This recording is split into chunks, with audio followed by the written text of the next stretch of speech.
data relations. So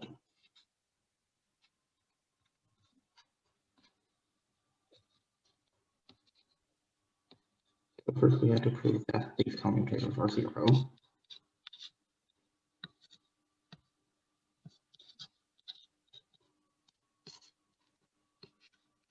Maybe you can draw the T's and the U's and the V's in a plane, but it becomes more clear.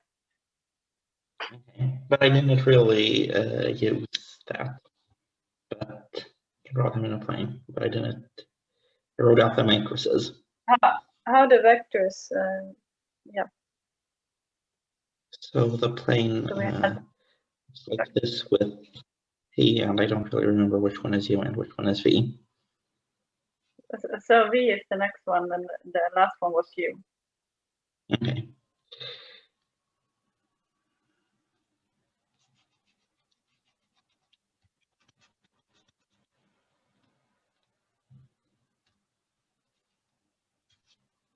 But anyway, I didn't use that. I wrote out the matrices. So then we have that T plus or minus is T1 plus minus I T2, and the same for the U's and the V's. So then this is just sigma 1 with some zeros here, plus minus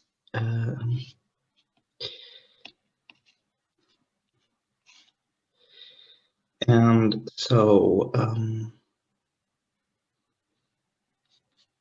so then we can write out the matrices.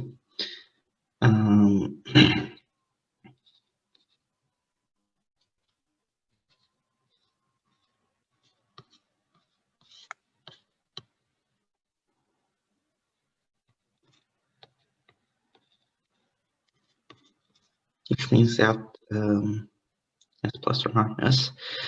So and there are also some 1/2s here. Sorry. So then T plus is the one with the 1 here, and T minus is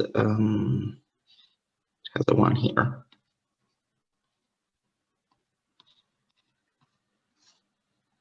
And then we can do exactly the same for the U's and the V's.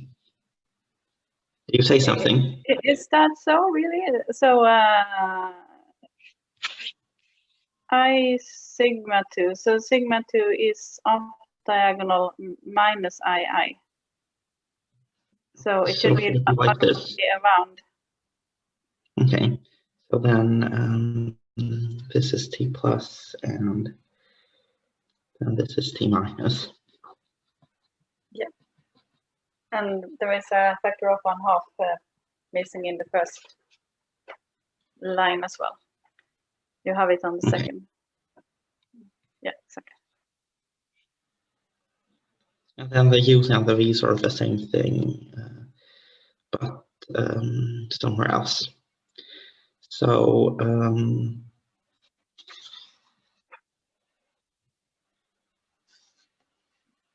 so which window can you see? Do you still see the one where things are written? Yeah, the same window we see. Okay.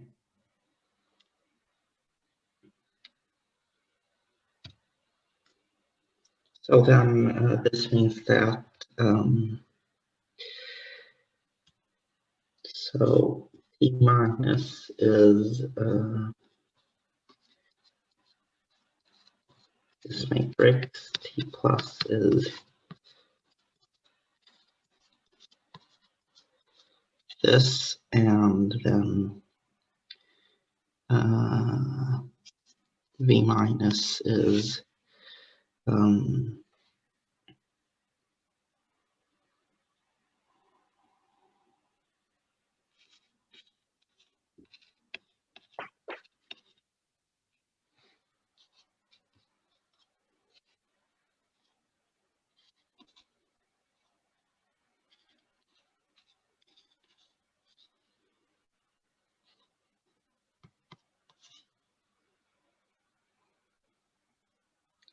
That's fine to me.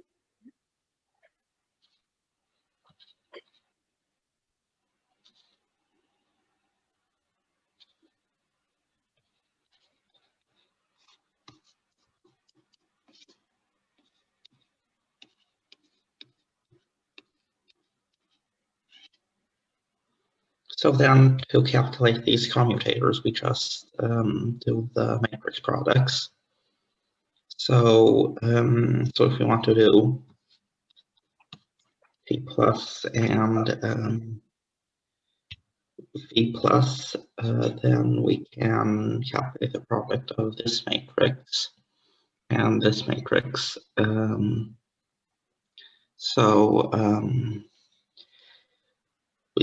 When we calculate the matrix products, we see that they commute, and the same with the T plus and U minus, and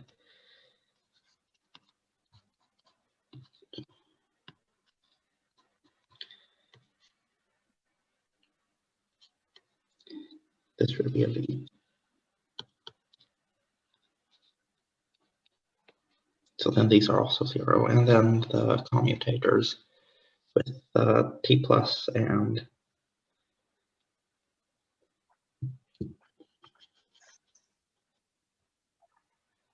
so this is so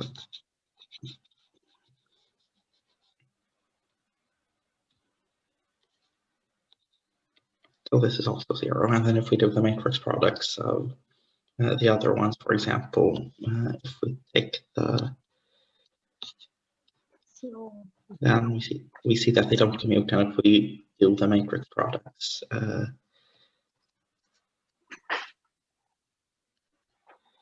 so then we can take this matrix times this matrix plus this matrix and this matrix, and we end up with minus U minus, and then the same thing for the other ones.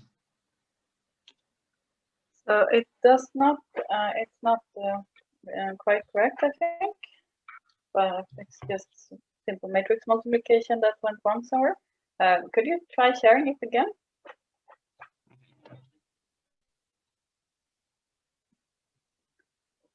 So the point is that those generators that, or operators that differ by 60 degrees, they should commute and the others should not. So let me see here if I can try to annotate on top of your screen, but I'm using another tool, so it will be different. So let's see, if I have one vector there, I have one vector there, and I have one vector there. So they should be some 6 degrees apart, and I had a T, I had a V, and I had a U. And all of those that differ by 60 degrees should commute. So, okay, so this was the pluses. So this was then T plus and T plus and U plus. And in the opposite directions, I have T minus, U minus, and V minus.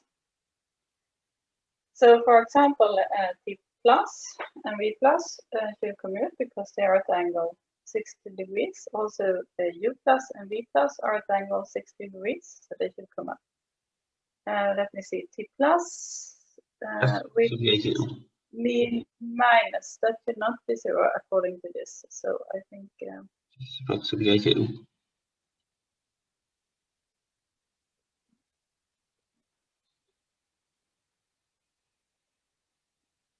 T plus with U minus, yes, that guy should be 0 as well. And then we have T plus.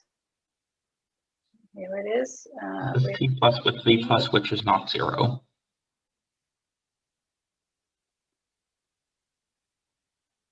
T, you have, I think that here you have T plus with me. T plus with V minus is U minus U minus.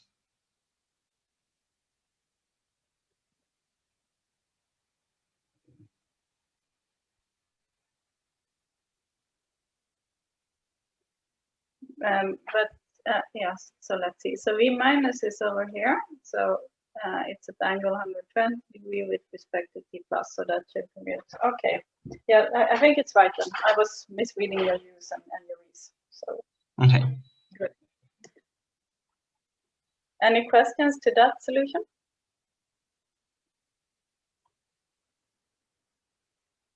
Okay.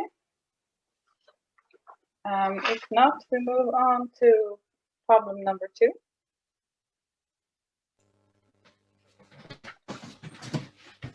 Yes. So, problem number 2.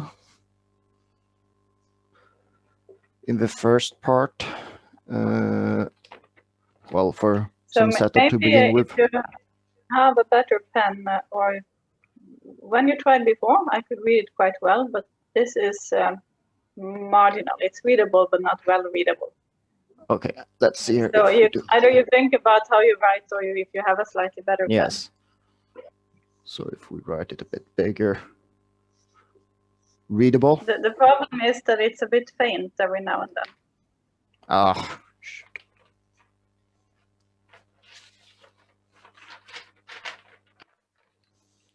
So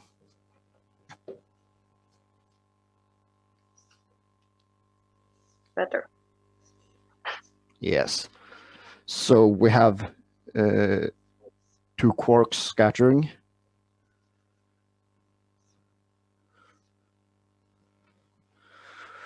With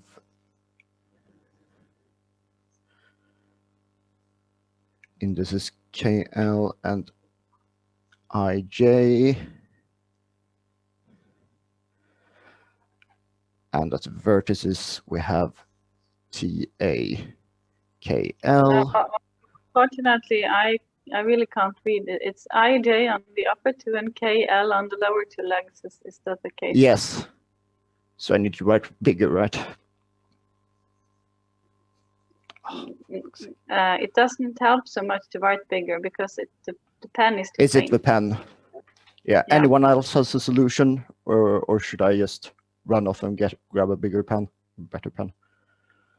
I'm sorry about this. That's why I tried it before.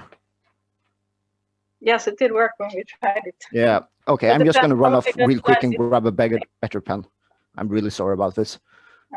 No worries.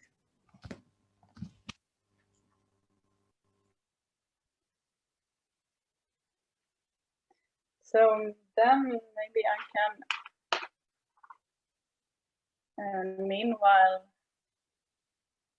describe the problem. So let me see, maybe I can share my screen.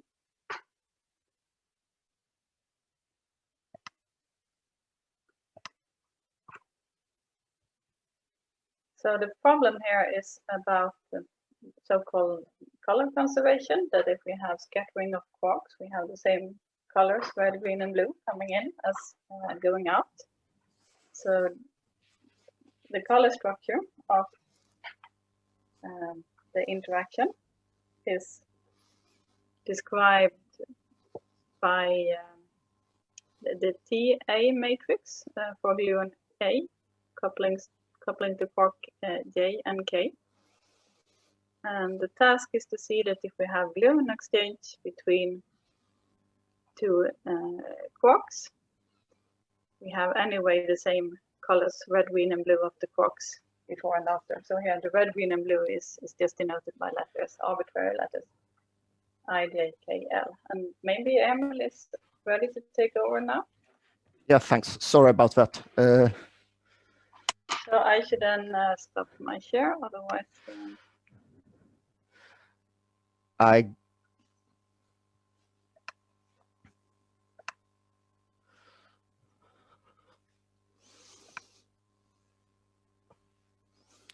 I hope that is readable. That is readable. Yeah, thanks. So. But not smaller. No. So we begin by defining our M as M0 identity matrix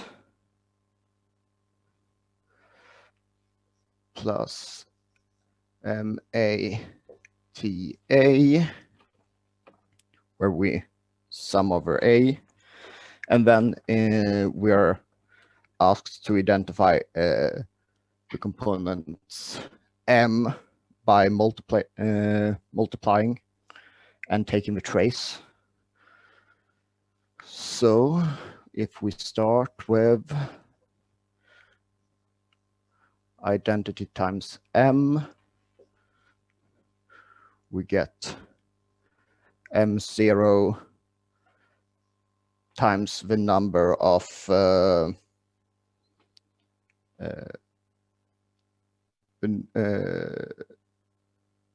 number of components in the dimension of the matrix, the number of elements along the diagonal. So this n is just coming from the trace 1 on the Yes. line. And then the trace of MATA. The nice thing here is that the t's, they are traceless, because we're working in SUN. So that term disappears, and then we can do the trace for T1 times M, which is M0 trace T1, which again disappears, plus the trace of T1 times MATA. And then we remember that the trace of two of the t's multiplied together with each other is just 2 times the delta of the indices. So it's only the T1 times T1 that actually give us something.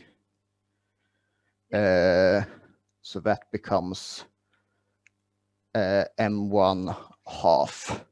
So it's simply using maybe relation you have trace of gotten a lambda I, lambda k is to delta ik. And then remembering that t is just lambda 1/2, and then plugging that in. Yes. So Yes. you are missing the R in TR on the left. It's the trace that you take to the left. Oh, Trace right. of Thanks. Yes. And then we continue in the same fashion for the next. So trace of T2M, which again will have a trace that disappears because the trace of T2 is 0, then plus M2/2. And then we continue and do the same, and we identify that the coefficient is just 2 times the trace of the relevant t times m. So we just plug this in to our m again, replace the coefficients, and then we get m is 1/n trace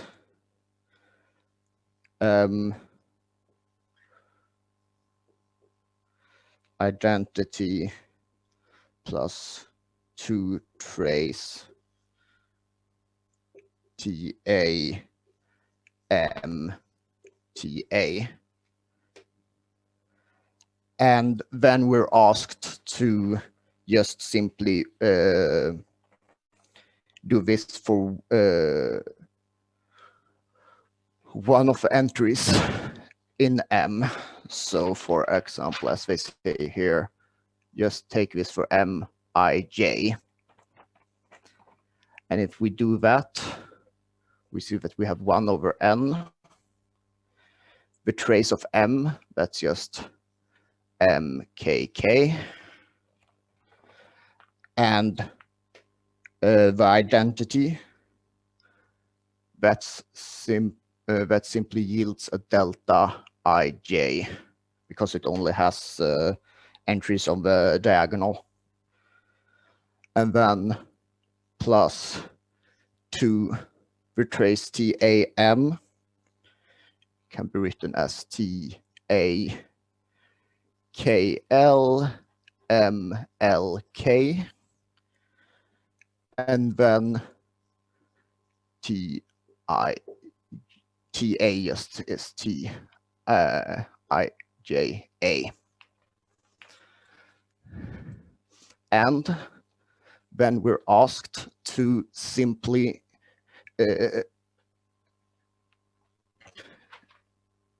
find some tricks how to change the indices so that we get some MLK that we then can say it should hold for any MLK and remove it. So we can write the left-hand side here as MLK delta IL delta JK equals 1 over n delta ij, and then here we want that as MLK, which means that we get a delta KL, and So now it's actually quite hard to read the indices. Oh, Maybe sorry. you could write them a bit bigger, and also on the other. LK delta, that's more readable. Yeah, but still it's a bit of a struggle. And the first Okay. delta there, it's IJ or? Yes, so it's Yeah. delta IJ Copied from above. Yeah. delta LK MLK, and then we It's have good. So you make the trick that you, instead of Yes. MKK, you write delta LK M. yeah, LK. exactly. Yeah, I good. still have the free index is still just I and J everywhere, because Yeah, the rest that's a are very summed good- over very with good. help from the deltas. So the trick is to switch around the indices and still only keep I and J as the free indices. Plus 2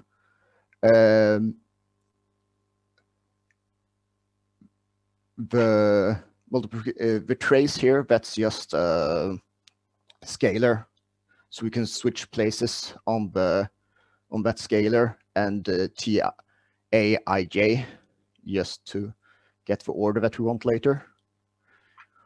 J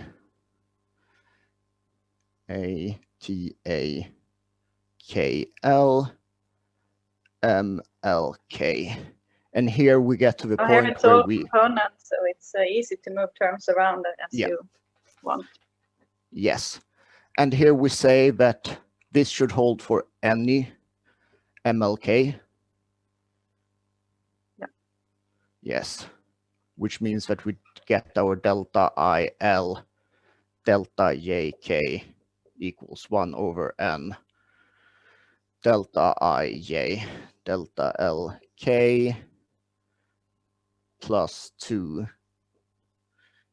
TIAJ TKLA. And then it's simply a matter of switching the different terms around and dividing out the 2, and then we get the result that we want. Yeah. Yes. Maybe you can write down the result. Yes. And then we get TAIJ TKLA is 1/2 delta IL delta JK minus 1/n delta IJ delta LK, which is exactly what we wanted. Yeah, very good. And the then sum of real, is was implicit there. yes. And then real quick for the second part, we just So, want to, yeah, sorry. Yeah, no, go on. Maybe I should say that. So here we have derived this result for general NC, and in particle physics we have QCD with 3 colors. So N is then 3 in this case, but the color, so-called color conservation, is independent of NC. And the next part is to derive something that was calculated for N equals to 3 last time, but now show that there is a similar relation for any NC in fewer steps, assuming that this so-called Fierz identity is already known. Yes. Yes. Yes, please go. So we have from that previous exercise that C is 1/4 sum over I lambda I squared.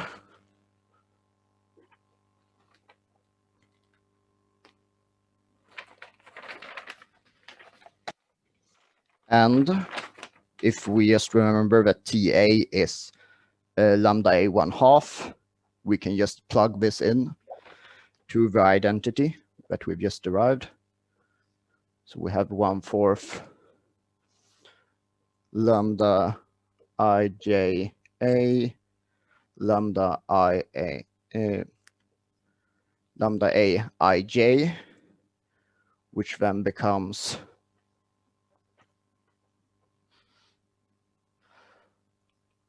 1/2 delta IJ delta IJ, which is just a delta IJ. Maybe it's just me having a hard time reading your indices, but the first Okay. Index on the second lambda I would take to equal the last. You see, on the left hand side it should be a matrix multiplication. So the neighboring J, yeah, exactly. Yeah. Yeah. Sorry, just a typo. And let's see, you have II there as well. So the middle index should be the same. It's a J now, I think. Yeah. Or so we have or you can write it the other way. Yeah. J I. Yeah. Yes. Ah. Okay, so then you're already assuming what you want to prove in a sense, because you're already assuming that the outgoing index I is the same as the incoming index I. So I would, it is correct to identify the J and the J in the middle, but I would leave the second I as unknown K. Okay, then or L, whatever. I guess it's much better to call it L because it's called L in the task. Yeah. Yeah, sorry, when I misunderstood the exercise, I thought it was just plug in and calculate, which I guess it's... It is just plug in and calculate, but yeah. there should be two free indices, and the task is to show that they should be equal in the end. So okay, so you want the K there. Making the last index and yeah, L. I would make it an L because it's an L in the exercise. Yeah. But you still have the middle index being J in both cases and being yes K in one place in the result that you derive. Delta IJ delta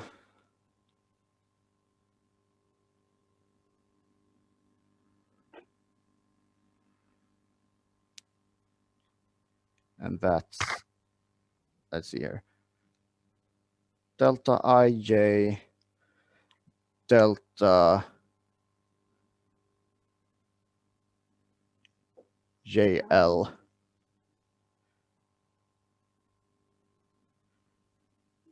That should not be quite a suppressed term. No. Shoot, I'm just trying to But do you this. have the result on the board, but it's Yeah, I'm behind your arm from the camera point of view. There is the relation with the deltas. So I think Yeah. it's delta. What have you written? Have you written I? oh right, it's delta il. I'm reading the actual identity here and just trying to replace the k with the k should be replaced with a j, so it is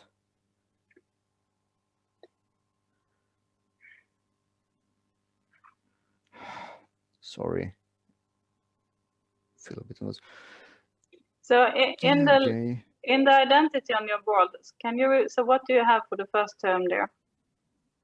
Is it on the board behind your paper from the camera angle? So let's see if that's right, because it's a bit hard to read. So what do you have there? Yeah, I have T A I J T A K L is 1/2 delta IL delta JK minus 1/n delta IJ delta LK.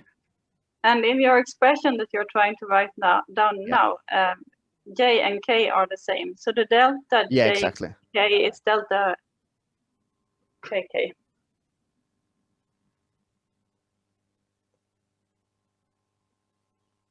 Yeah, so it's delta JK. No, delta.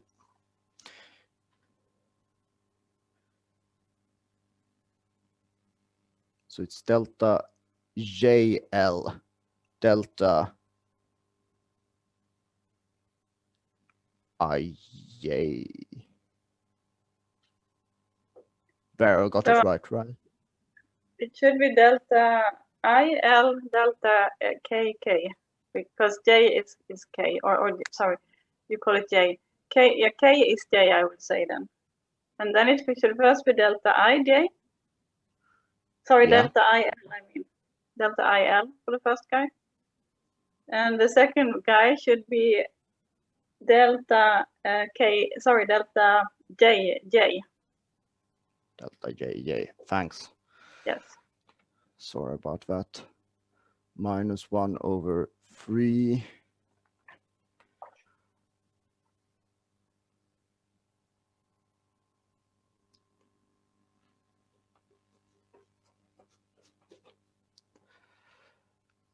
Delta IJ delta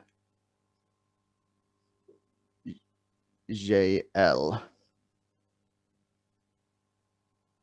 Yeah. Yes. That's right. No, it's correct. Which means that, well. So you have replaced the n with 3 now as well. You have used the n is 3 in our case. Yes. Yeah. Because we want to do the calculation for n equals 3. Yes. This one will contract to delta IL. So this is just 1/2 delta IL. Well, delta JA doesn't give us any new information. It always holds because J is J, and that one becomes delta. It does. We're supposed to sum over the J's. Oh, right. You're right. Sorry, I'm just a bit on the spot here. Delta JJ minus over 3 delta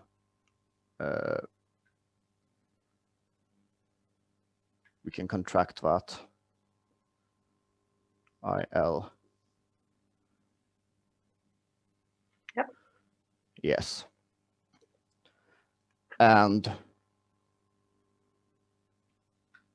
we can move that 4 over. So that's a 2 and a 2.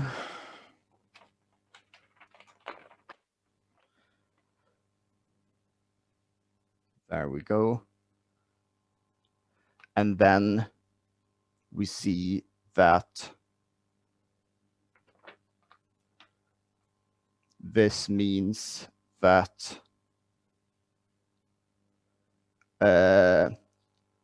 I and L must be the same. So we can write delta I L delta no Yeah. L J delta J I over A is equal to 2 times and then we see that well, the delta in this case just gives us a 1. Delta JJ gives us a 1. No, And now it gives us a 3 because we yeah, sum over the colors and there are 3 of them. Yeah. So it gives us a 3. Yes.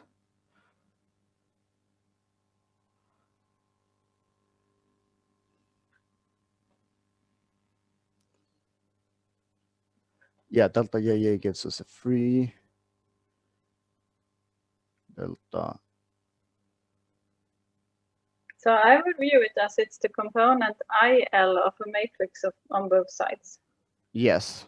So on the left you have lambda ij and then jl, so that can be seen as the IL component of lambda a times lambda a, which should be proportional to 1. And on the right side you now have delta IL everywhere. Yeah, everywhere. So this is delta JJ minus 1/3. Then delta IL and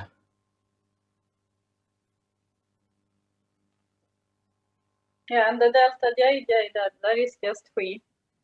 Yeah, and exactly. then you That's have just delta 3. Then you have the delta IL, so there is something only if I and L are equal. So if we view this as a matrix, the matrix is that lambda A is that's constant times identity matrix. With the constant being 2 times 3. It's what I got when I did the JI from the start. I just lost myself in the indices here a bit. Yeah, but exactly. We just get that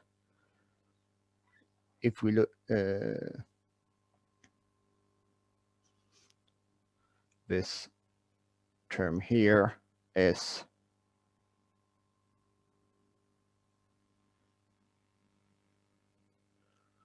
just 8. Wait, what do I get? Yeah, you would put it on a common denominator. Yeah, I would put it on a common denominator. But I should get it to 4/3. But you are having lambda A, and the 4/3 was for the TA. Ah, right. Thanks. Yes, so just common denominator, that's 2 times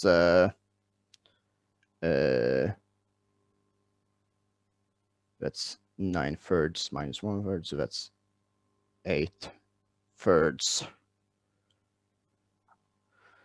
So it's 16 thirds. So that expression there is 16 thirds. And as you said, if we view this as one component, we will just get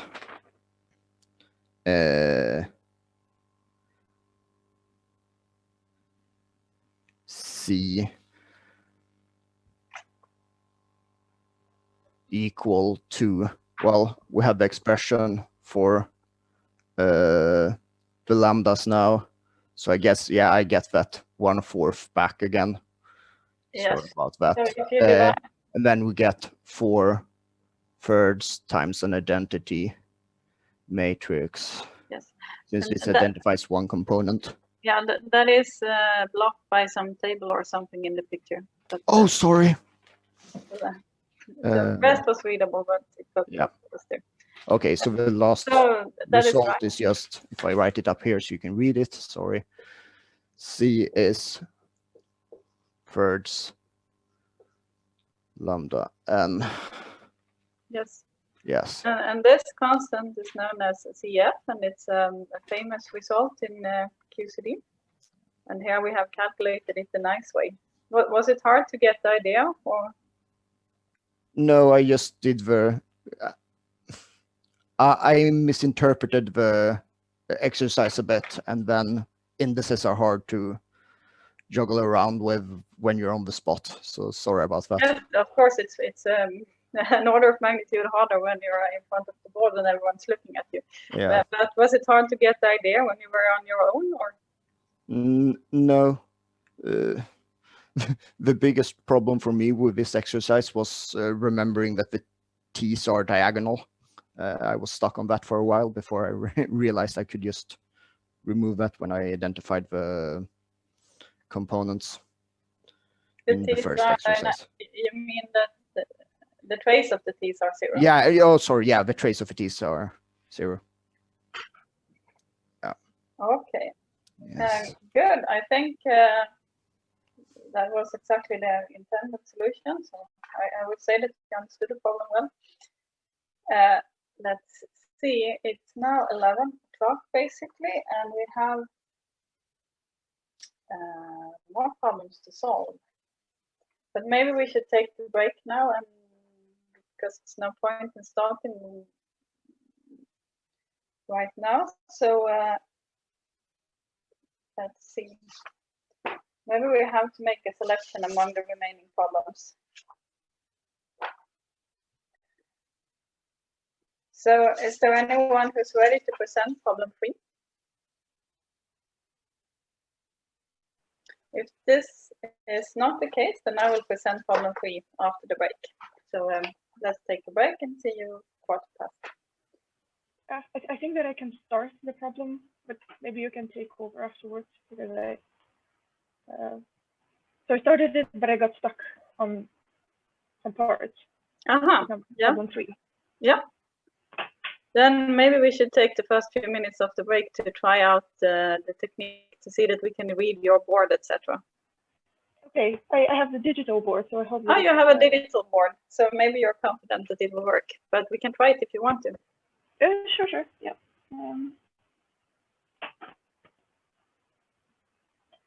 Yeah, is this fine?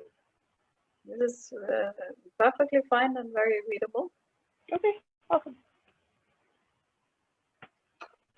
Okay, so then, so did you solve the first part of the exercise, or how far did you get? Yeah, I got almost till the end, but then yeah, it's hard for me to describe how far I've gone. Yeah, almost solved, but not quite. There's something missing. Yeah.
So welcome back.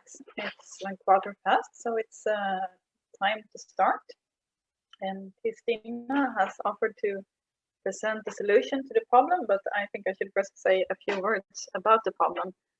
So this exercise is about the Levi-Civita tensor, so the totally antisymmetric tensor in a set of indices, and the invariance of that object, and how that is related to various physical quantities. So I think it's extremely well known among physicists that something like x mu in special relativity / the metric is invariant.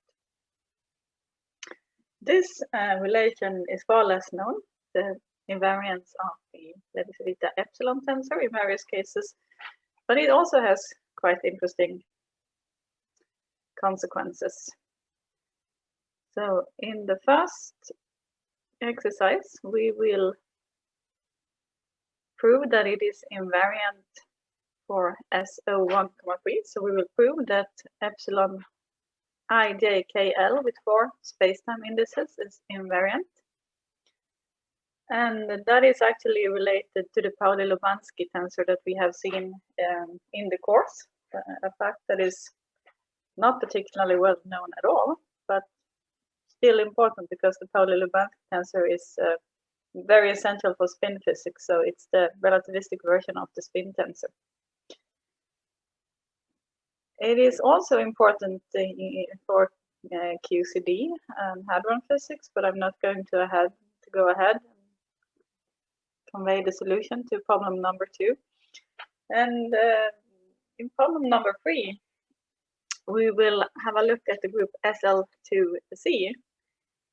And recalling from the lectures, we actually already used epsilon to construct invariance for the two SL2C representations of spacetime, so for the left and the right-handed. So, and actually, going down a bit further in the problem sheet, not entirely sure if we will get there, but in the last problem, we will show that there is a map between SL2C and spacetime. And we will actually then relate or I will if the student doesn't do it, relate invariance of x mu, so ordinary Lorentz scalar product, to SL2C. So invariance of epsilon. So even space-time invariance can be reduced to invariance of epsilon. Okay, so I think that was enough for an introduction. So I should stop sharing my screen and leave the floor to Christina.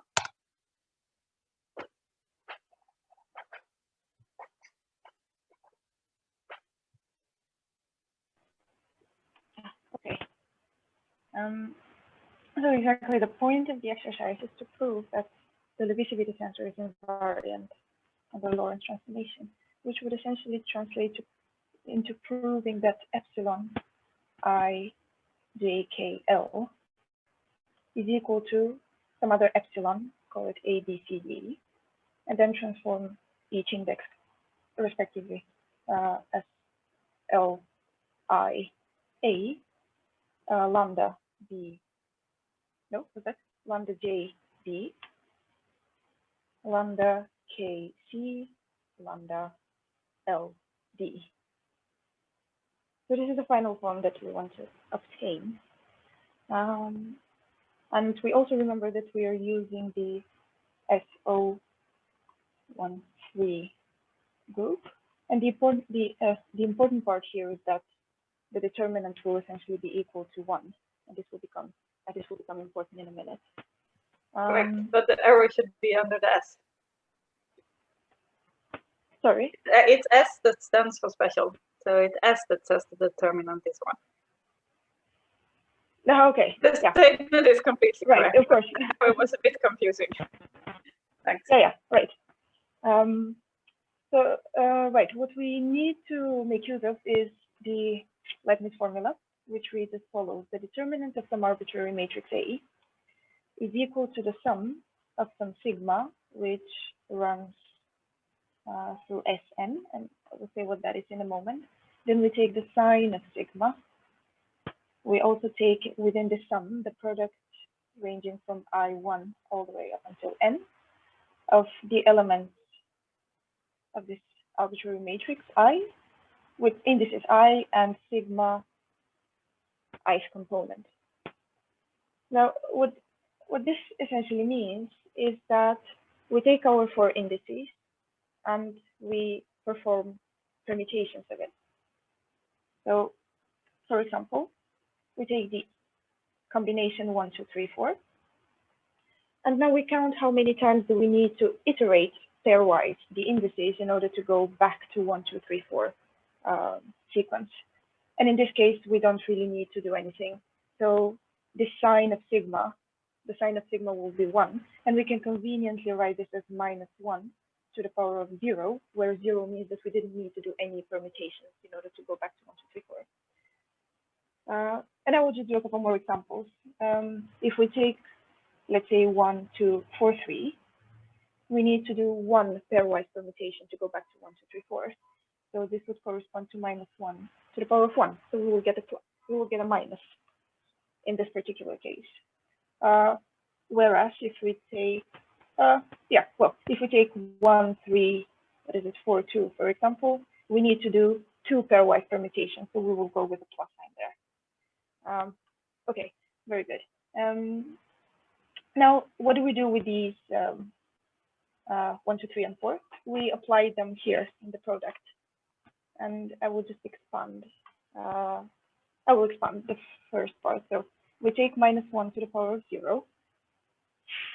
Then this is this part. Then we take the product of A, which ranges from 1 all the way up until, in our case, 4. So we'll just write conveniently 1, 2, 3, 4.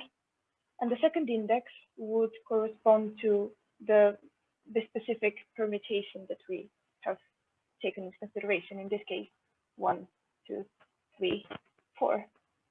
Then we again take the sum, the sign of sigma. And in the second case, in this second case, it will go with a minus sign. So plus -1 to the power of 1. And again, we take A with I ranging from 1 to 4, 3, and 4. And then we again take the permutation that we have taken into account. Oh, sorry, that is the 1, 2, 4, 3.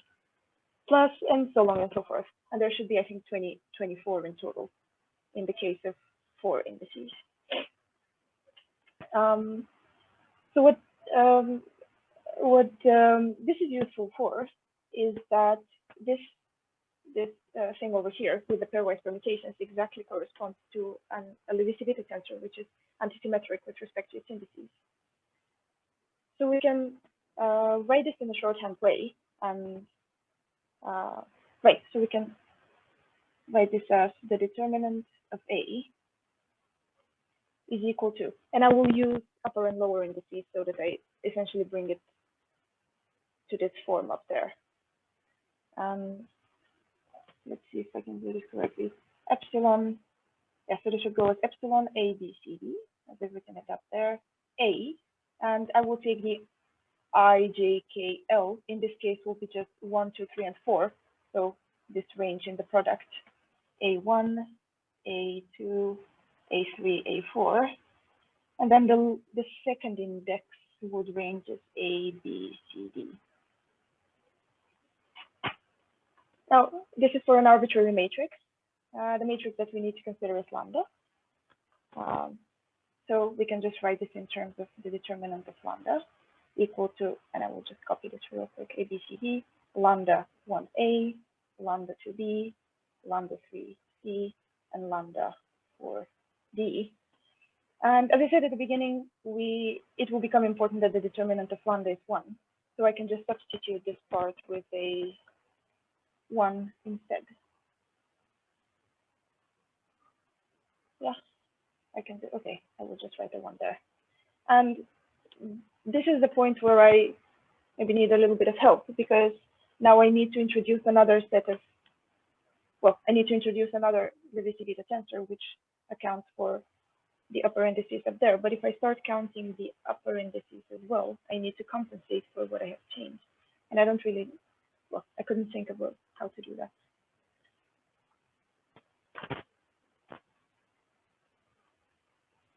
And no, you don't need any more indices. You're transforming epsilon, and epsilon has only 4 indices, 4 upper indices. Mm-hmm. So what you have is correct as far as I can see without any additions. You recall that you're transforming the epsilon. Yeah. So this is the determinant, and if you look at it, it looks exactly like a Lorentz transformed epsilon. So for the A index, for the 1, the free index would be 1, and this would then be the Lorentz transformed version of epsilon 1, 2, 3, 4. Mm-hmm. So for each free index, initially 1, 2, 3, 4, there would be a lambda 1a acting on the A in the epsilon A BCD, and the lambda 2b instead of the 2 in epsilon 1, 2, instead of the 2 in the original expression. So I have the feeling I'm not making myself completely clear. But this is exactly the Lorentz transformed version of epsilon. So I would have written, but it doesn't matter, but I would have written the epsilon to the right. So the epsilon A, B, C, D, I would have written to the right. And then it looks like the default form of tensor transformation acting on the object epsilon with 4 indices. And it is then exactly equal to the Lorentz transformed version of epsilon 1, 2, 3, 4. Mm-hmm.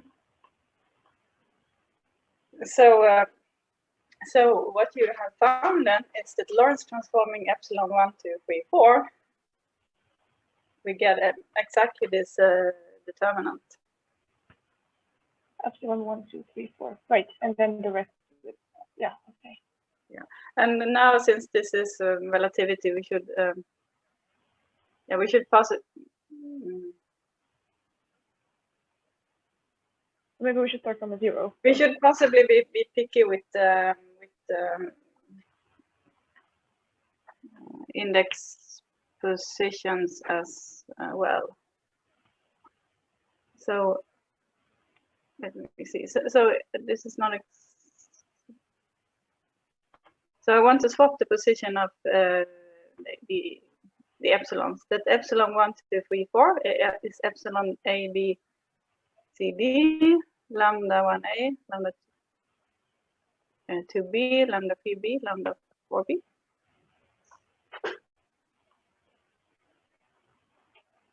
And I don't know if you can do that, if you just swap the position of the epsilons. You mean that I have an epsilon 1, 2, 3, 4 here, or? Yeah, exactly. Is equal to. Should I keep the indices low? Is equal.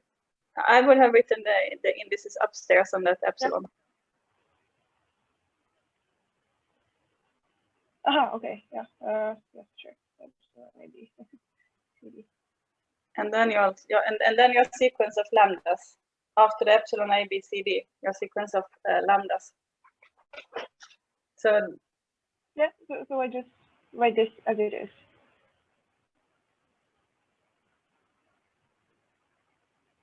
Yeah, exactly. So this should stand there. So now it is clear here that the free indices are the 1, 2, 3, 4, and to the left we have epsilon, which we want to prove is invariant, and then we prove it just for epsilon 1, 2, 3, 4, but the other ones are obtained by permutation. To the right we have the Lorentz transformed version of epsilon, actually. So if you see, So for each index, so the epsilon 1 went to lambda 1a, epsilon a, p2 in epsilon 1, 2, 3, 4 went to lambda 2b, epsilon a, b, etc. So to the right, we now just have the Lorentz transformed version of epsilon. But now if we look at what we have to the right, I don't know if you're on track again.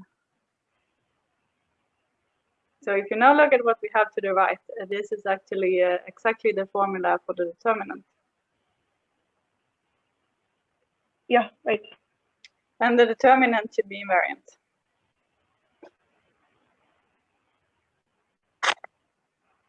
Right.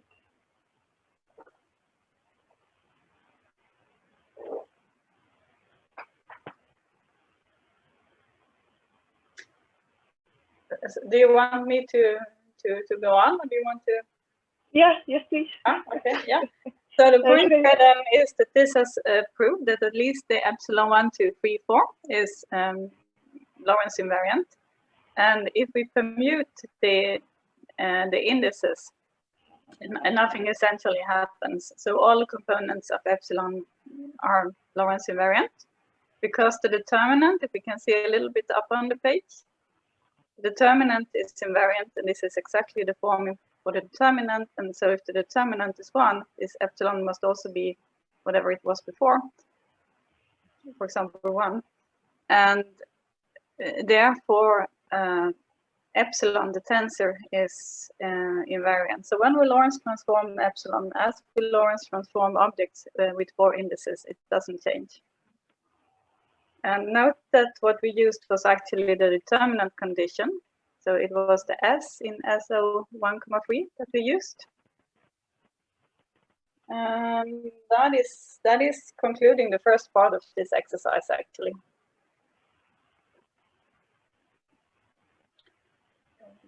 Did you want to continue with the other parts?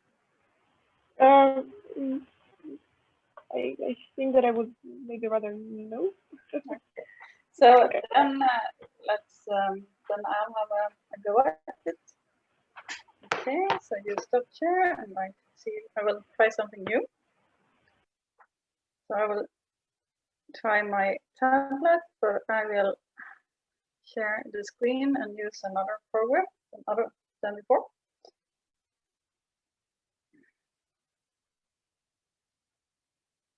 Good. So this is where I want to be. So we have argued that epsilon was invariant and that it came from the S as in special condition. And in part 2, we are asked to consider the special unitary group SU3. So we still have S here, so it is still special, and so the determinant is still equal to 1. And this was what we used to prove that the epsilon tensor was invariant. So here we then have, by exactly the same calculation, just slightly shorter because we have 3 objects instead of 4 to keep track of the indices. So here we then get that epsilon I, j, k is invariant by exactly the same calculation. And then the question is, what does that have to do with hadron physics? Well, hadrons are color neutral, so they do not transform under SU3 transformations. But what does this have to do with the epsilon tensor? Well, let's see. So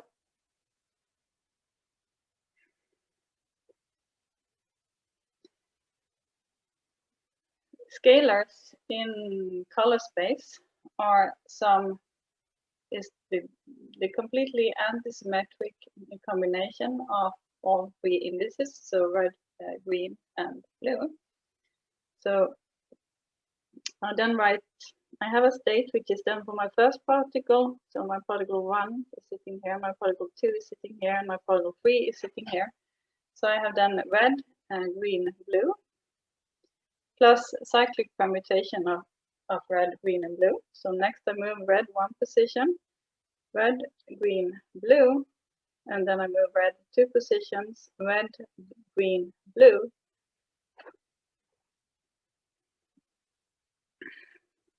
Plus, and then I have the anticyclic permutations where I swap the order. So I would now swap the order of the green and blue.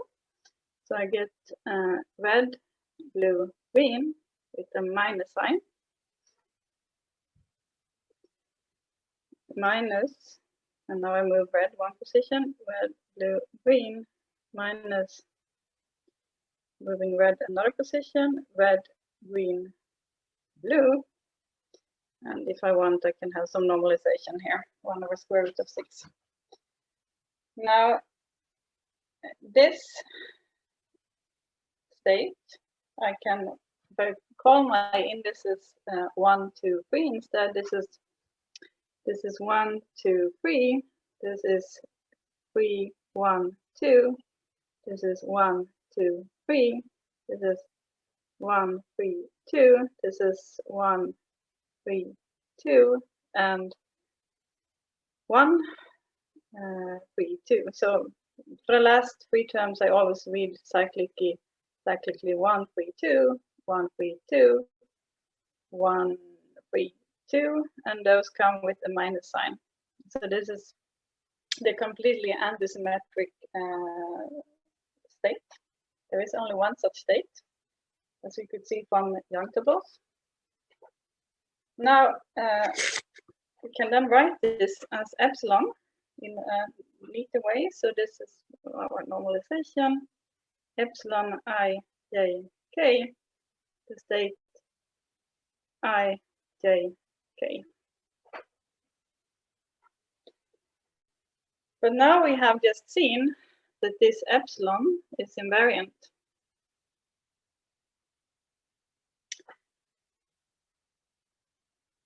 Having seen that epsilon is invariant, we want to transform under now SU3, this complete state. So actually I'm ignoring transforming my epsilon because I've seen that it is invariant. So I just transform these indices here. So I have then my normalization, I have my epsilon I, j, k. Then I write this state here as some d I to be contracted with the I up here, I prime, and my first index is then I prime, G, J, J prime, and G, K, K prime.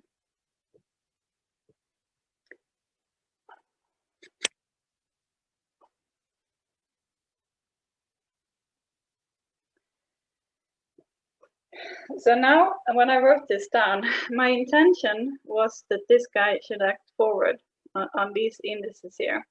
But all of this is a color scalar. There are no free indices. Everything is completely contracted. So I only have dummy indices. So I can actually as well think about it as if it is acting backwards on my epsilon instead.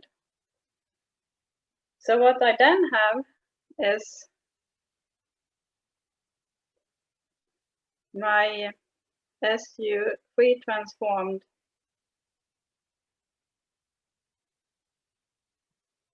epsilon. But epsilon IJK was supposed to be invariant. So this is invariant.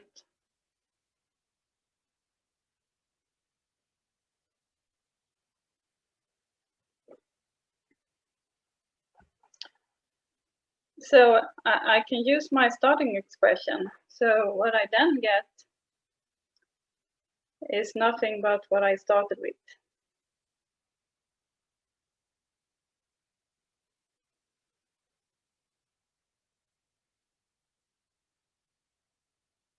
I have now written it with primed indices, but it doesn't matter. I could as well remove all the primes, and it's exactly my starting state. All the indices here are dummy summation indices, so I'm summing over them.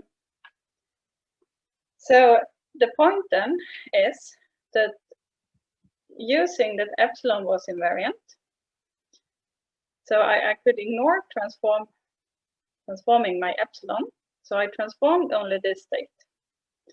But then I saw that what I had, which was initially intended to act forward, could as well be taken to act backwards on the epsilon, and it would be exactly the transformation of the epsilon again. But epsilon is supposed to be invariant. So I see that this whole thing must be invariant. So it's my starting state, and this is invariant.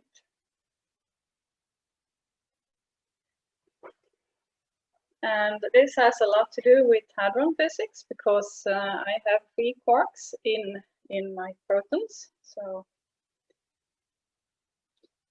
my protons, say, for example, is up, up, down, but they also have 3 different colors. So say red, green, blue. And actually then we should have the completely anti-symmetric version of this. And these will be color neutral. And this is why we have 3 quarks in a proton and in a neutron and in other variants. Do we have any questions to that?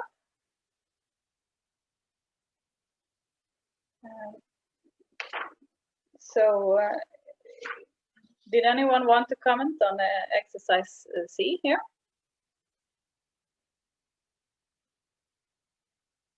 So if not, I can do it myself. Can just go on. So part 3 concerned how did we use the epsilon already in the context of the spinners. And that is in a sense easy to answer, because we have seen before that the Lorentz invariant quantities that we could construct, they were of the form chi a dot or chi a. So these are here 2 component spinners. And recall that those indices were lowered or raised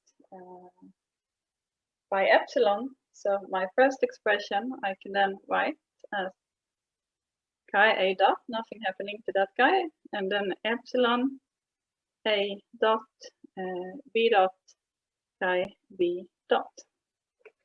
Or for the second guy, chi a epsilon a b chi b. And here we can play the same game. So we can see here that the epsilons, they are invariant. And we can do exactly the same trick as we did for hadrons in QCD. And conclude that these states must be invariant as well. So actually we already used it. So now we have used it for SL2C. This was this last example for SU3 and for SO3,1. So any questions to that?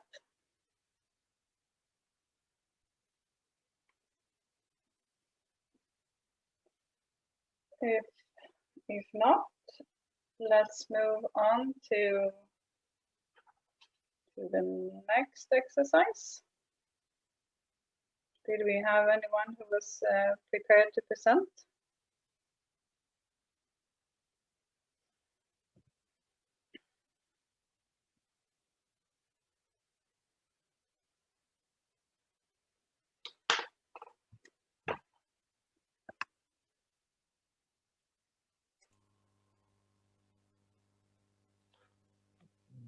Well, I have what I think is a solution, but I don't know if it's like the right method that you expect. And since we have... Actually, I think one can have different expectations on this problems. One can make up long and short answers and motivate people or not motivate them. Yes. So we've only 15 minutes left. I don't know if you have a short and quick one, it might be better time-wise. So actually that depends only on how much I would skip.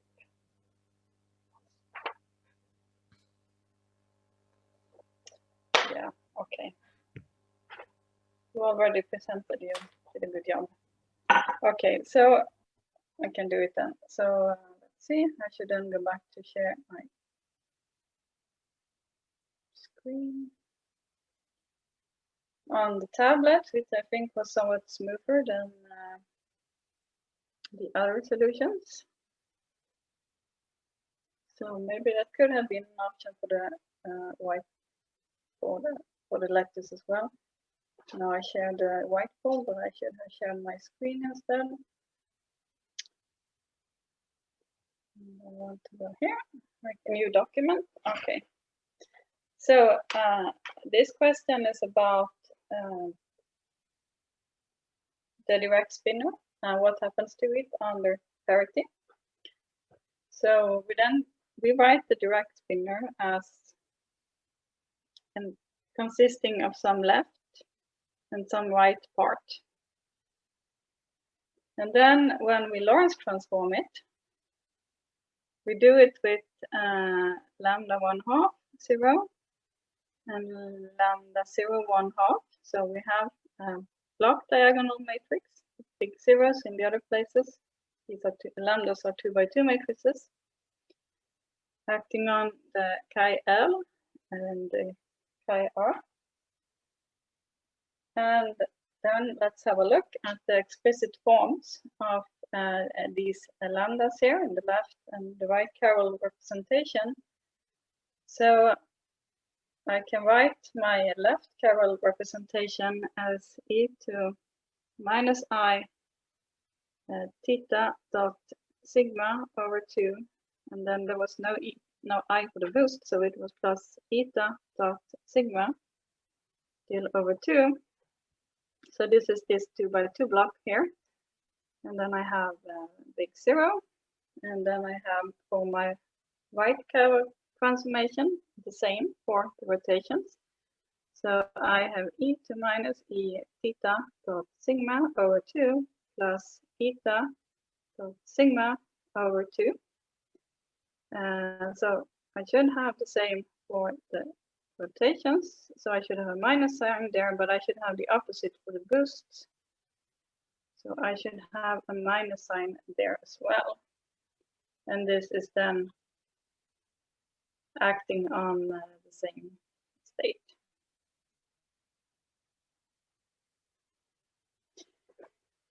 Okay, so now if we have a look at that and we recall that under parity,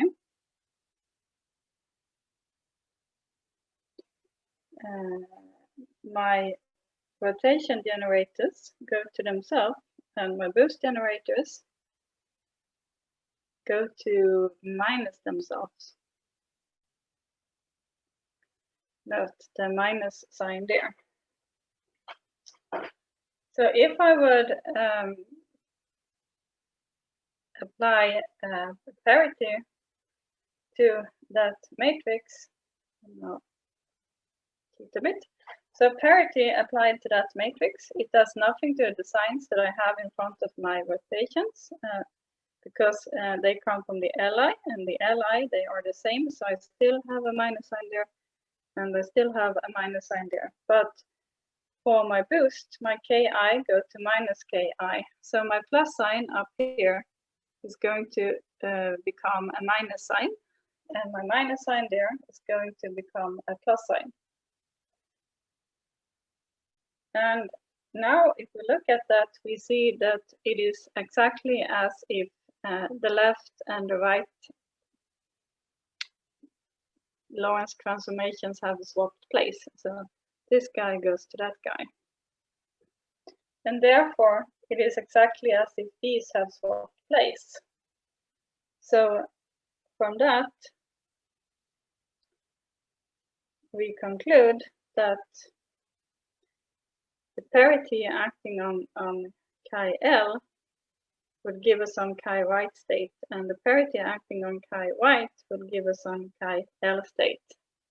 And one could possibly add phases because this only tells us how the transformations are working. For those that have studied particle physics, I can also remark that this is consistent with what we had in for the parity transformations there, where the parity operator was 0, 1, 1, 0. So that was also equal to gamma 0. But one could in principle add phases to that, and that is occasionally done. Okay, second, let's see, did we have any questions? Okay, if not, I move on to the second part of the problem. And that was about the invariance of the mass term in the direct Lagrangian, which has the form m psi bar psi. This psi bar is defined to be psi dagger gamma 0. So I have then m psi dagger gamma 0 psi, and my gamma 0 was actually the same as the parity operator, so it's this guy up here. So this is then m, and now I should take my dagger of my psi. So I then have the left guy daggered and the right guy daggered. So they are now daggered, so they are lying two components here. This is multiplying my gamma 0, which was 0, 1, 1, 0, and then I have my psi, so there was some chi L and some chi R. So from this, I see that I must contract sort of off diagonally. So I will contract this chi L, will hit this one and be contracted with this one, and this guy will hit this guy and be contracted with that one. So I then have that this is m times chi L dagger chi R plus chi R dagger chi L.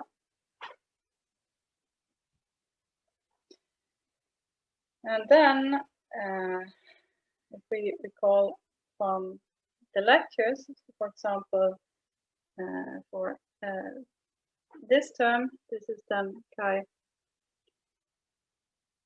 L complex conjugated and transposed. And recall that the action of the complex conjugation was to swap a dotted index for an undotted index. So I can write this as chi A transposed if I want, chi A. And now if I view this in component form, my transposition is irrelevant. So I just have the chi A contracted with chi A. So this is then chi A. Still in principle, and this is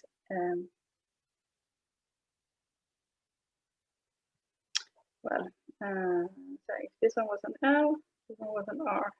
This.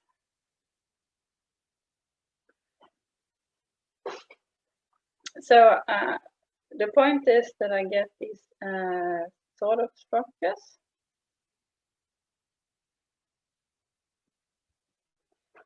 And this and these, they are separately Lorentz invariant.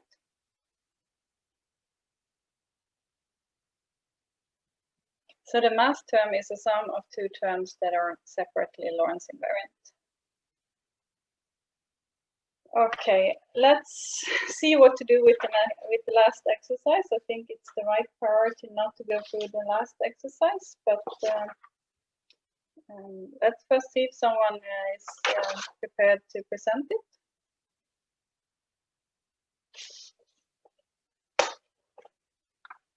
Okay, so if this is not the case, I will have a go at it.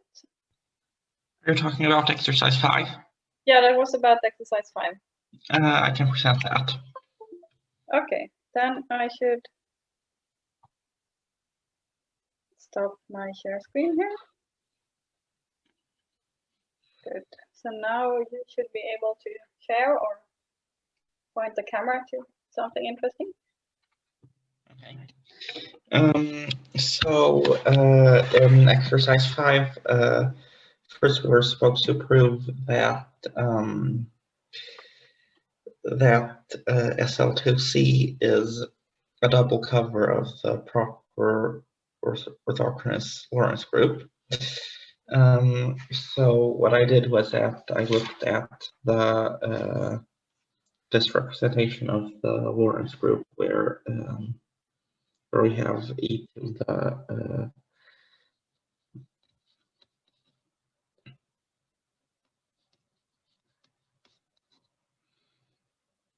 and then plus this.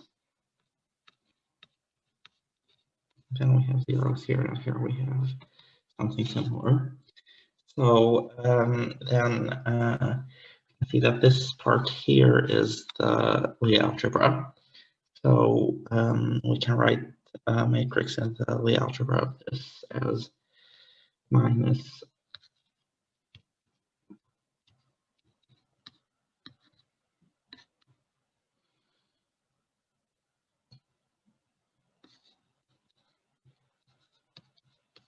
and then we can rewrite this as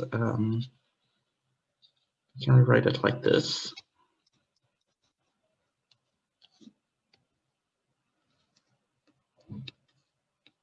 So then we see here that this eta can be any real vector, and same for theta. So then this is an arbitrary complex vector, which we call z. So then this is just z1 sigma 1 plus z2 sigma 2 plus z3 sigma 3. And then we can write out the sigmas.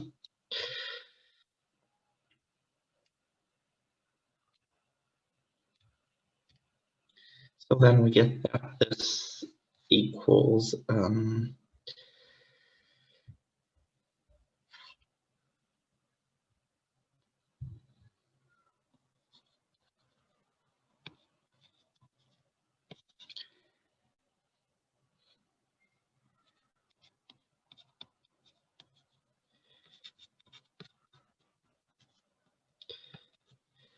and then we see that this matrix here,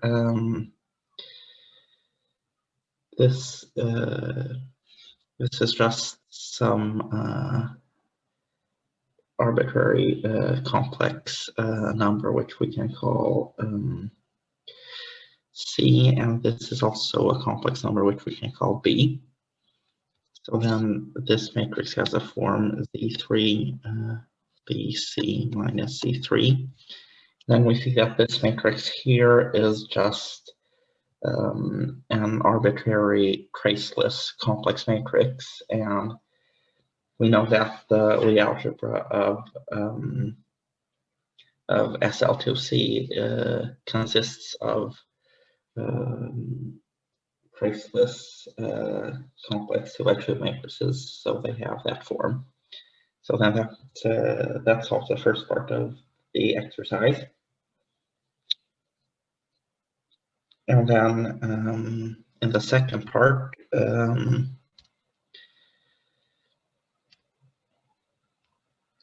so I thought that the second part was a bit unclear. It says associate with each 4-vector x mu Hermitian matrix, but then it gives the Hermitian matrix as a function of x mu. So I thought that was a bit unclear. The way I interpret it is that given a matrix, I should find the x mu. Is that the correct way to interpret it, or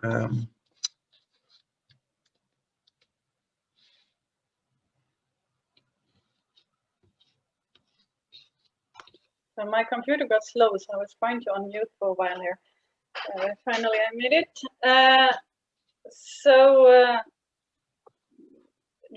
The idea.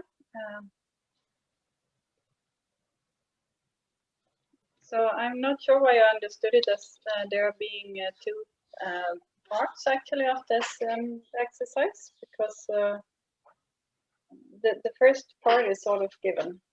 It's that the problem has this. It's that we have this map between matrices, emission 2x2 matrices, and R4 that has the form given in the exercise, and then for to prove that we can have a double cover, the trick is actually very similar to the trick in one of the previous exercises, and it amounts to writing down this map from X to sigma, making the transformation in the sigma space / emission 2x2 matrix space, and then transforming back to find the form of a Lorentz transformation. I have the impression that maybe that's not what you did. No. So I answered the first question the way I just showed, and then I interpreted the second part after that as a separate question. So I answered, well, not exactly that because it would be too easy, but I answered something similar. Okay, so we have just, in principle, time is up. So I think that people can feel free to leave. So this is not super essential, but I will take a few minutes to sketch the solution of the last problem. The way I did it, was that correct, or was there some mistake? A vector was here. That does not sound right. So it should be a rotation in the H2 space, and then rotate, and then map back to the Lorentz space. So my impression is that maybe you were not on the right track. So I think it's maybe then better if I have a go. But it's not super critical for the course, and we're out of time, so feel free to leave. But I will.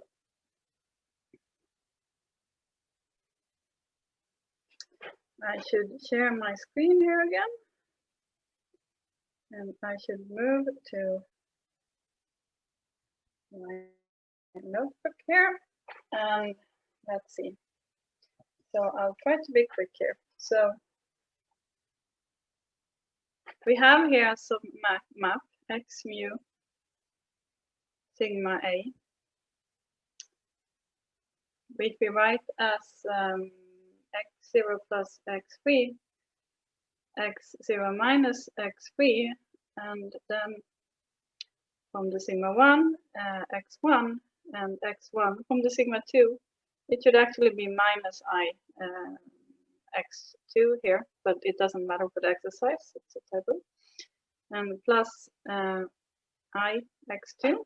So this is then general 2x2 Hermitian matrix to represent the 4-vector x. And then we want to transform this object.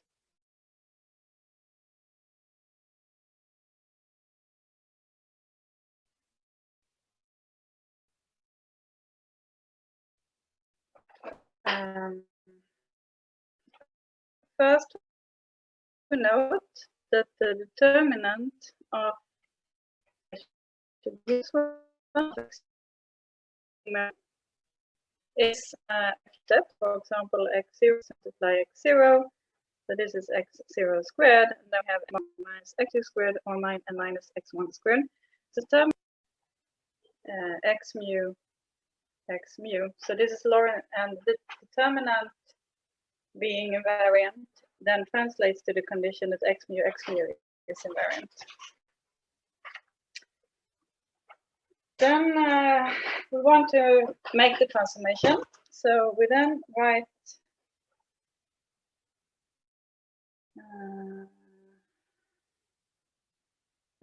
lambda x as the inverse of the x rotated in the H2 space. So the inverse then of the f of x, the inverse. So that is, I take my f of x, I make my rotation in my H2 space with a transformation d in SL to C. The point here then is that it is S, so the determinant is invariant, and so the 4-vector squared is conserved. So the 4-vector squared is conserved for this transform object, and that translates to x mu being conserved.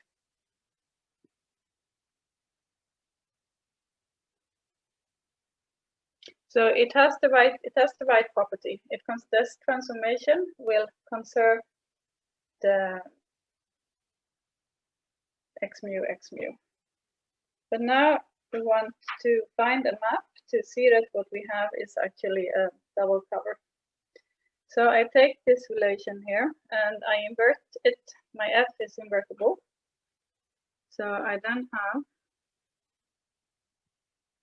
f of lambda x is f inverse f gives me 1. So this is d f of x d inverse. Now my f of lambda x, this is lambda alpha beta x beta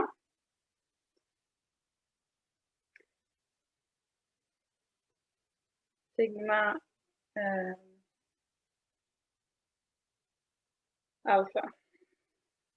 So the point here is then that this is my my Lorentz transformed x. So this is something like my x alpha x prime alpha, which I then contracted sigma alpha because this is what this f does.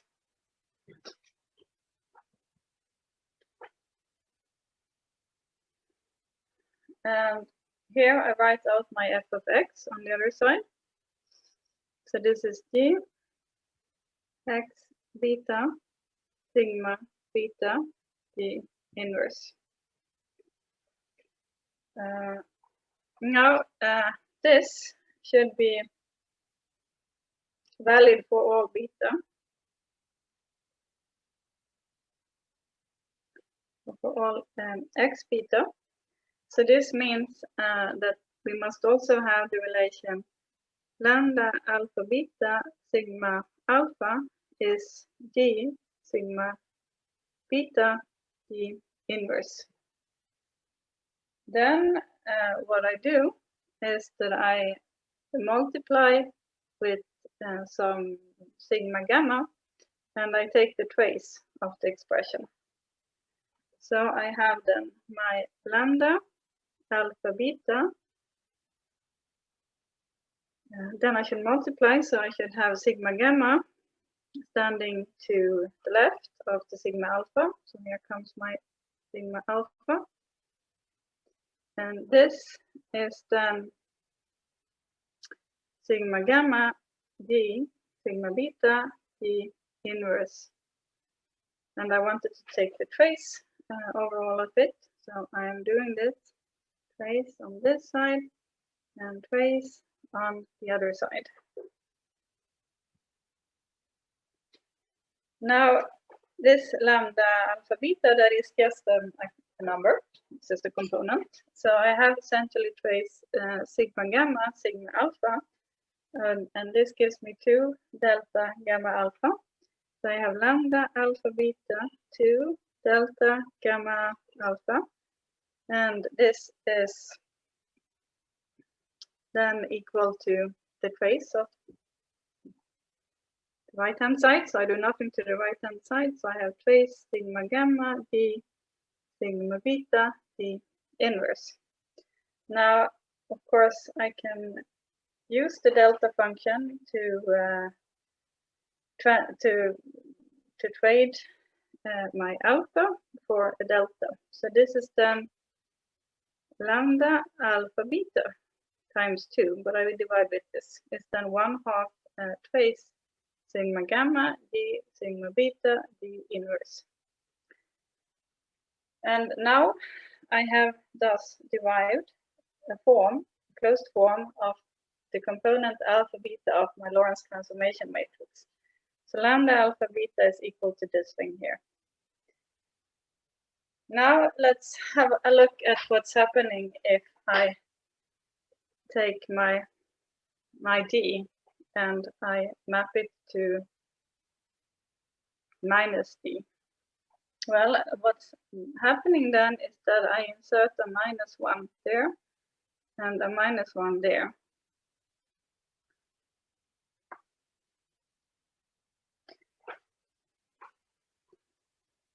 And -1 squared is clearly 1. So what I get is that I have the same lambda alpha beta. So d and minus d for a group element in SL2C maps to the same lambda as a matrix if I'm not only considering the component alpha beta of this. And this means that there are two elements, d and minus d, that are mapped to lambda. And in this way, I have my double cover. So SL2C is a double cover of the proper orthochronous Lorentz group. And furthermore, I like to point out that this guy, if we took the determinant of it, we had the x mu, so we had a 4-vector square. And since the determinant is left invariant by S L2C, the 4-vector square is left invariant. So it's actually the determinant condition for SL2C that can be translated to the 4-vector being invariant. So perhaps d mu nu and the x mu is not a fundamental thing. Perhaps it's the determinants. Anyway, we could relate the x mu invariance to a determinant invariance. And the determinant invariance is related to volume invariance as well. So the determinant is some sort of volume measure of the volume spanned by the vectors in a matrix, rows in a matrix. Okay, so it's running late, but do we have any questions? If there are no questions, I will stop the screen share here.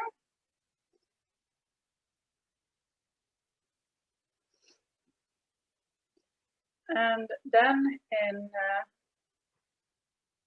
46 minutes, I should make the assignment for my part of the course available on Canvas. And it should be handed in next Friday at 5 p.m. via Canvas. So do we have any questions to that or anything else?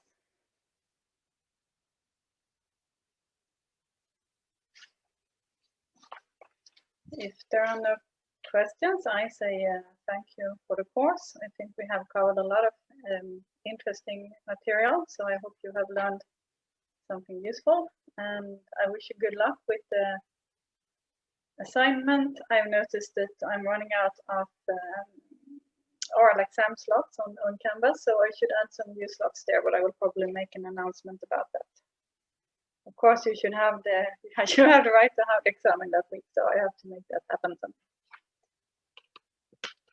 Okay, so If there are no questions, let's see first if there are questions in a smaller group. So I say bye to everyone who wants to have their lunch. Thank you. Goodbye.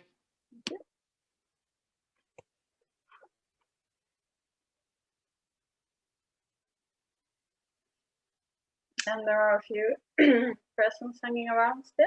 So let's see if you have any questions. Bye. Okay, then thanks. And I say goodbye.